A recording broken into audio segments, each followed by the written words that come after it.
Buenos todos, una muy linda noche. Aquí estamos, un nuevo episodio del Gringo Perdido.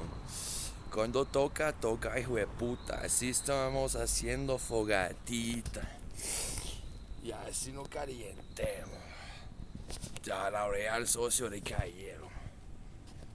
Acabo de echarme una cagada por allá. Y que se me olvidó pisar la mierda de afuera. Había pantalones al piso, un poco de madera, hicimos fogata, hacemos vidas, marica, con nada, sapo hijo de puta. Mano, estoy como acuesto al lado, esto se fue a Está calentarme. calientito, güey, está calientito.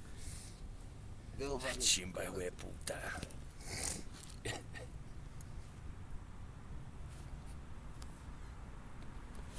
Pues de pronto los vecinos no son tan mamagüevo Lo por único vecino acá. que quién sabe que creo que se murió porque se quedó no apagado la luz desde que llegamos. Pues creo que está pagando servicios incluidos. Se murió, está echando pues estaba bañando y se murió.